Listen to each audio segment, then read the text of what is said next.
in this video, I'm going to show you how to vet high ticket sales roles before you take them and regret taking them. So I'm going to show you everything that you need to know in terms of questions to ask, numbers to ask for, and the things to look out for in potentially bad opportunities, and what actually gives you the right insight to make a decision that an opportunity is the right fit for you, because not every high ticket sales job is actually worth your time. There are some, pretty bad cold calling roles out there. There's some companies that tell you an OTE that is not even remotely true. There's plenty of roles that are not worth taking. Now, here's how you properly vet an opportunity before you get trapped in a commission graveyard. I had a good friend, LD, who likes to say that sometimes you land an offer and you're pushed into the graveyard and you're there digging for bodies, trying to find opportunity to actually close deals. That is not the place you want to be in. So I'm going to walk you through the exact questions to ask, how to do the math, and how to find out if there's a real opportunity with a company or it's just hype and fluff and BS, right? So first things first, there's three main principles here. There's two of the most important factors, and then there's the core principle behind what actually makes a business a good opportunity, and that is opportunity. So I'll talk to these points here first.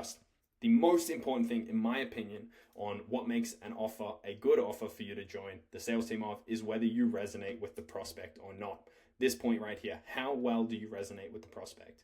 Now, in sales, your job is typically to talk for anywhere from 5 to 50 times a day with a specific type of person, right? The specific client avatar, the prospect of this business is usually going to be one type of person. So if you do not or will not enjoy speaking to these people day in, day out, 5 to 50 times a day, 20 to 50 times a day if you're a setter, 5 to 20 times a day if you're a closer, will you enjoy that? If yes, great. It's probably a decent offer for you. If not, it's probably not worth your time. You're not going to enjoy it. Thing I like to tell people is psychologically, human beings can only put on a facade and pretend to be someone that they're not for 90 days, 3 months, right? That's the time horizon psychologically. Some people a little bit more, some people a little bit less, but whatever. It's the reason a lot of very surface level relationships end after 3 months, right? Because these people were pretending to be people so that they'd be a match, and they weren't actually a match in reality. And then the real version of them comes out, and then they break up 3 months in, right? So that is the first kind of psychological principle to keep in mind here. If you are having to pretend to enjoy having these conversations, you're having to pretend to care about these prospects, burnout is inevitable. It doesn't even matter whether you're making all the money in the world. You will not enjoy your life, and therefore you're not going to stick long term. And that's the number one thing that is important for me, in my opinion, on whether or not you should take an offer or not take an offer, is how well do you resonate with these prospects. So that's first thing. Second thing, exact same thing, but resonance with the business, right? How much of a cultural fit are you within this company? Because if you're not a fit, again, you're going to have to pretend to be someone you're not to fit in the culture of this business, and 90 days is your window before you burn out and you no longer enjoy doing what you're doing. So the culture of a company, it starts with the founder. So you need to make sure that their vision, their communication style, the leadership of their company, the vibe overall of the team, right? Whether it's the founder or the sales manager or whoever, this person is the one that is moving you forwards, right? They're the person pushing you on. They're the person you're getting on morning meetings with. They're the person you're interacting with on a daily basis, celebrating wins with, going through struggles with, doing call reviews with. So you need to make sure that you check out that this person and this business is the right culture fit for you. So you'll spot these pretty naturally for both of these in the pre-interview and the interview process before even asking questions. There's not really any questions that you need to ask about the prospect type or about the culture of the business. You'll just feel and sense those things. So if those things don't relate, and if those things are not a fit for you, likely that's your first sign that this opportunity is not good. It's not going to be a good fit. It's not going to be a fit long term. Now, if those two things do check out, it is the right prospect fit and it is the right culture fit for you, great. That's when we move on to the core principle behind what makes a business a good business to join as a setter or a closer. And that is opportunity. Whether you're a setter or a closer, your income is 100%. 100%. There's nothing else that dictates your income other than opportunity, right? The real volume, the real quality of the leads and prospects and people coming your way as a sales rep to close are the one and only dictator of how much money you can make with this business. If there is opportunity, great, you can make money. If there is an opportunity, too bad, you can't make money. Businesses will sell you dreams. You don't need to sign a contract based on dreams. You don't need to sign a contract based on OTEs. You don't need to sign a contract based on, we're going to try this marketing strategy, we're going to do this, or we're going to run a webinar, or we're going to try this funnel, or we're going to do that, or we're going to spend more on ads. Does not matter. Doesn't matter what they're going to do. It matters what's going on right now. What data can you pull out of the business in that interview and in the conversations with them before you join the team to make sure that the opportunity for you to make money as a sales rep there is truly there. Because if it's not the right fit. So here's how we go about getting that information, what information to ask for, and how to figure out. So vetting as a closer, I'll go over first, and then I'll go over vetting as a setup, so you can skip forwards if you don't care about vetting as a closer. Here's what matters. First things first, we want to vet for business revenue and sales team size. So simple questions to ask. On an average month, what does the business do and the sales team bring in terms of revenue? And how many sales reps are on the team? How many closers are on the team, right? This gives us a very, very simple metrics to figure out roughly, on average, how much a closer is making. If a business is doing $400K a month in revenue and they have 3 closers, therefore, the average closer is bringing in about $133K per month per closer, right? Which at a 10% commission, maybe it's higher, maybe it's lower, maybe there's bonuses, who knows? The typical average closer is 13.3K. So if they're telling you it's a 20K a month OTE, but right now their team of 3 closers bringing in 400K a month, likely no closers, maybe 1 closer is making that and the rest are making less. Or on average, all closers are making less than that, right? So it doesn't mean it's not a good opportunity. It doesn't mean you shouldn't accept it just because the OTE they gave you is higher than what's actually going on, because maybe there's that potential, and we'll get into that in a second. But this gives you a solid understanding if I come in and I perform at par with the rest of the reps on this team, I can expect to make this much. Not 20K because that's the OTE, but this much. Now, we'll get into how we can figure out if there's more opportunity for you to make more money here in a second, but that's overall what you need to know. That's the general understanding you need. The question I like to ask on top of that as well is, on an average month, what's the top closer on the team generating in revenue? That way, you do 2 things, right? You understand what's the top rep doing, because maybe that top rep is doing 20K a month, and then you can figure out, okay, the other 2 closers are probably doing about 100K a month or 10K a month in commissions, right? Also, you frame yourself as someone who is revenue first. So what you want to do in all your interviews, you don't want to say how much is your top closer making, what's the commission here, what's the commission there. How much revenue is this top closer driving? How much revenue is the team driving? Not how much commissions are the team making, how much revenue are they driving? Because in this space, it's all commission based. You can do the backwards maths and figure out how much money are these reps making based on the revenue being driven. But by asking it that way, the business subconsciously thinks, okay, wow, Jackson's an awesome guy, an awesome closer who cares about how much money he's making us, right? That's what a business wants. They want someone who drives revenue. They don't want someone who drives commission into their pocket. Commission is money coming out of the business's pocket. Revenue is money going in the business's pocket, right? So that's kind of what we need to consider here. Now, key questions to ask to get the maths that you need to, or to get the data that you need to do the maths that you need to do to figure out whether it makes sense and to see what additional opportunity there might be on top of the revenue that's currently being generated. So first and foremost, obviously, how much revenue, how many closers are on the team? What does your top rep make right now? We just covered that. How many calls are booked per rep on a weekly basis? I can't talk today apparently. Per rep on a weekly basis. And then we want to get the data. What's the average show rate, the average offer rate, and the average close rate? That way, like I said, we can do the backwards maths, right? If we get 120 calls booked on a calendar's, on a closer's calendar on a monthly basis, and we have a 50% show rate, so 60 calls show up, right? And the offer rate is, I don't know what the maths works out like, about 80%, right? A little bit less than 80%, I believe. And 50 clients are offered of those 60 that show. That means we've got a pretty decent offer rate, right? And then 10 are closed at a 5K price point, right? Just as an example, that means we're closing at a 20% close rate. That means that 50K in revenue is generated, which at 10% commission means 5K commissions, right? Then what we can compare here is, okay, this closer is closing at 20%. That means there's 50K per month in revenue opportunity here, right? So if we go back to this information here, let's say rather than this being 400K per month, this was 150K per month in revenue, right? And 3 closers on the team, which means each closer is doing 50K a month in revenue. And this is the data that we have backing this, right? Okay, each rep is making 5K commission. They told me it was a 13K OTE. So what's going on here, right? How come these current closers are only making 5K a month? Well, it's a pretty high offer rate, 50 offers from 60 shown calls, which means lead quality is decent, but only 10 of these are closed. So 20% close rate, which is, a little bit lower typically than industry standard. But if I come in as a high level closer and close at 40%, or let's say I close at 50%, right? Not 20%, but 50%, I'm going to make 12.5K instead of 5K, which means I'm going to be closer to these kind of projections up here that we were just talking about previously, but just simply based on how much I'm closing.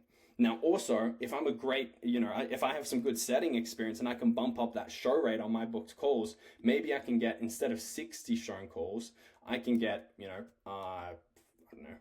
80 shown calls, right? I can bump it up to a 66% show rate, right? And I can get 80 shown calls, and therefore the number of offers I'm giving out is probably going to be around 70, right? Maybe 60, 67 offered, right? And then I close at 50%. That means that I'm closing 33 deals at 5K, which is 33 deals at 5K is what? It's 150, 165K in revenue, which means that I'm making 16.5K in commissions, right? So this is how we can do them backwards maths in terms of opportunity on the table, right? Because if these numbers were different and it was only 50 book calls a month and each closer was bringing in 50K a month in revenue, okay, the opportunity is very low there. These closers are probably doing close to how much they can possibly do. But if it's 120 calls per month and the closers are only performing here, there's all of this additional opportunity for me to move up to. So that's where we go into the nitty-gritty details and we figure out a little bit more, because maybe closers aren't currently making a lot of money. Maybe the business isn't currently making a lot of money, but maybe that honestly comes down to the fact that closers are not that great in the team currently. And I can come in as a top level closer and do a great job, right? So that's how we do the math. Now, red flags to look out for. Low offer rate means bad lead quality, right? If we've got 80 shown, but only, 35 are being offered, that means, and we're closing at almost 100%, maybe we can make money, but realistically, we're not going to close at that high of a percentage, right? That means that lead quality is bad, which again, doesn't mean that you shouldn't take the offer. It's a terrible option, but it just means that lead quality is bad, and we have to factor that into our decision, right? Also, revenue hype without numbers, or more like OTE hype without numbers, right? If they tell you it's a 20K OTE, but none of our closers are making any money just because they suck and blah, blah, blah, and we do this math and we get all the numbers and it's like, well, your closers don't suck. You suck as a business for not booking enough calls on the closer's calendar and not having high enough lead quality, not having a high enough show rate. We run, okay? That's what we do. All capitals, we run. Because this opportunity is all hype, it's all BS, it's all fluff, it's all hope, it's all potential. Maybe, right? Maybe this business will do it, but my recommendation is it is not worth your time. It's not worth your energy. It's not worth wasting 3 months on a pretty rough offer where you're not going to make a lot of money just to get the experience of having time on a rough offer, right? So vet for all of this information, figure out whether the OT is hype or if it's got solid numbers backing it, and then we don't have to run, right? Hopefully. So that is what to look out for as a closer. Hopefully that all makes sense. Now, vetting as a setter. Again, it always comes down to opportunity. How much opportunity is there for me to make money as a setter? So, I think I'll probably talk about this here later, but same thing goes, right? How much monthly revenue, this is obviously under vetting as a closer, but this same thing goes for setters. How much monthly revenue is being brought in? How many setters on the team? Right, we want to understand that number before we kind of dive into this stuff. Let me see if I actually put it in here. Yeah, so, and then we also want to ask what percentage of revenue comes from setter booked calls versus direct bookings, because that's going to give us an insight into what current setters are making. So I'll get into that here in a second, but lead volume is likely, in my opinion, is the most important thing as a setter. Lead volume and lead quality as well, but we'll talk about lead volume first, right? So we want to ask these two questions. How many inbound leads per day are coming across the team? And how many setters are currently on the team, right? That's going to give us an insight into how many leads per setter are coming in per day. So 100 leads per day, and there's 2 setters. That means each current setter is getting 50 a day. Pretty decent, in my opinion, pretty decent. Ideally, we want more, but that's okay. Now, like I said, we make decisions based on existing data, not hopeful data. So if a business tells us we're bringing in 100 leads per day and I'm coming on as the third setter, I'm going to expect 100 leads per day to stay and be maintained. Maybe they'll tell us we're going to up ad spend. Maybe they're going to tell us we're going to do this and we're going to do that. Sure, great. But we make our decision based on the statistics. We make our decision based on the real information and data behind this business, not based on hopeful stats. So we're going to therefore expect, as the third closer, around 33 leads per day, because we come in and we split this 100 leads instead of between 2 setters, between 3. My rule of thumb is if there's fewer than 25 leads per day per rep, I'll put that here, per rep, there is not enough opportunity on the table. There just isn't.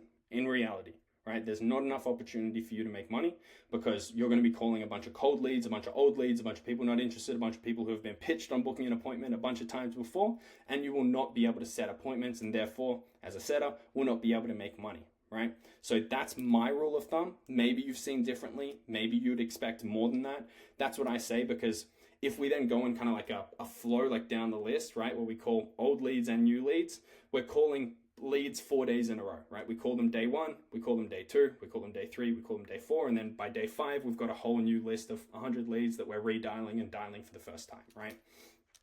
That's the way that I look at it. So if there's less than that, I'd recommend it's probably not the best opportunity. Again, it doesn't mean run and disappear, but it likely isn't the best opportunity possible. Lead quality. This is an important one. We never, ever, ever, ever, ever, ever, ever want to ask how's lead quality, or what's lead quality, or what's the lead quality like, or how many leads, we don't want to ask questions that are subjective, right? How's lead quality? Maybe you'll get yeah, it's pretty decent, or it's okay, or it's all right, or it's great, right? Any of these could mean anything, right? Decent lead quality could mean 80% lead quality, right? 80% of good leads and 20% are bad. Decent lead quality could mean 30% of leads are good and 70% are bad. So we don't want to ask questions that are subjective. We want to figure out what is the stats and data behind lead quality, which they won't have a direct stat on what's lead quality, but the stat that determines lead quality, like we spoke about before, is offer rate. So what's the offer rate currently on booked calls on the closer's calendar, right? If the offer rate, in my opinion, is over 50%, that's decent to strong. Ideally, we want it to be a lot higher than 50%, but if it's over that, it's probably okay to move forwards, or continue through these questions and likely move forwards. If it's under 50%, under 40%, that's where we get into likely pretty poor lead quality. You're talking to a bunch of unqualified people all day, you're setting appointments and they're still not even qualified, and it's just not going to be ideal, right? So we want to try to, we hopefully want to see a higher than 50% offer rate. Ideally, in my opinion, higher than 70% is where we want to sit, but beggars can't be choosers, right? So next question here. These are the key questions to ask. What percentage of revenue currently comes from setter booked calls versus direct bookings?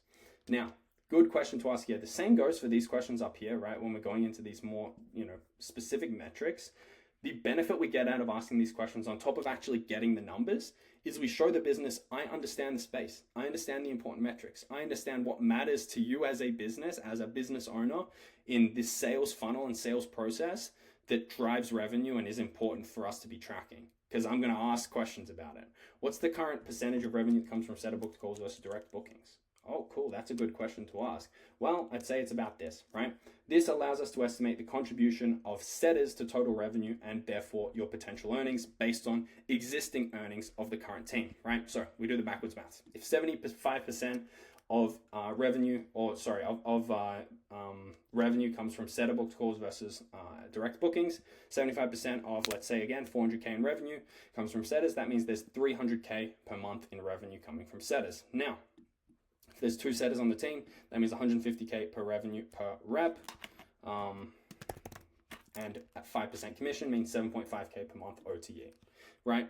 Commission structure is going to be different. It's going to be all over the place, whatever. But that's the general maths that we can do, right? Divide the total revenue by the setters, or divide the total revenue by the percentage of revenue generated through setter booked calls, and then the revenue divided by the number of reps on the team gives us the revenue per rep. At a commission rate gives us expected OTE, right? We can also still ask questions about what's the top setter making, what's the average setter making.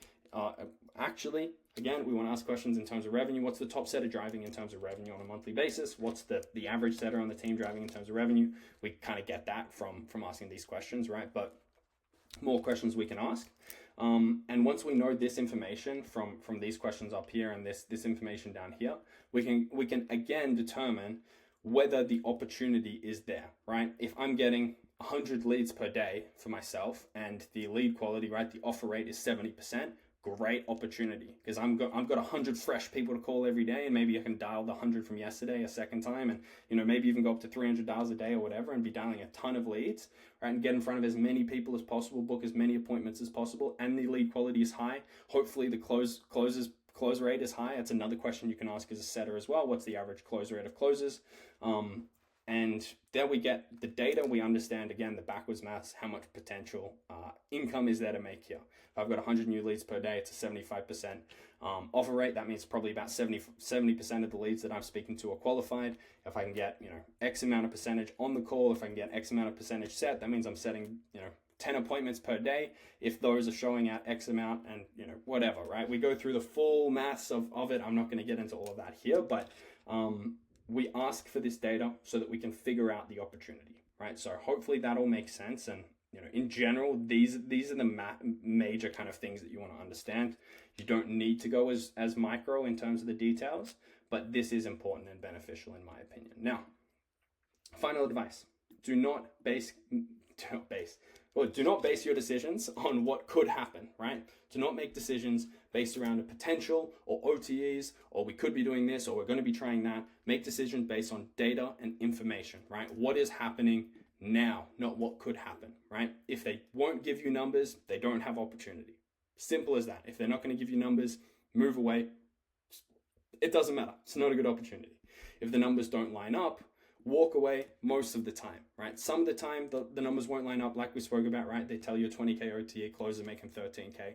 Still a decent opportunity. Maybe there's that opportunity in between to move up and make more money, but we still want to be wary of that, because if the business is telling us something, not completely out of reality, but a little bit, that's where it's like, okay, well, maybe things are going to change. Maybe this business owner doesn't have their head on their shoulders as much as possible. They're a little bit hopeful, a little bit whimsical, and the actual opportunity isn't there as what they're saying. But in general, as long as the opportunity is there, that's what you make your decision based off. So hopefully this helps you in your process of vetting these offers and speaking to these businesses.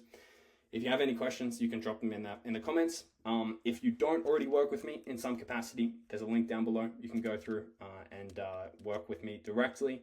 The biggest thing that you need to be doing in order to be able to vet enough high-ticket sales roles to make a decision is applications. High volume of applications. So get in front of as many opportunities as possible. Send as many applications as possible. Again, if you need more applications to be able to apply to, fill out that link down below. But otherwise, looking forward to talking to you very soon. Thanks.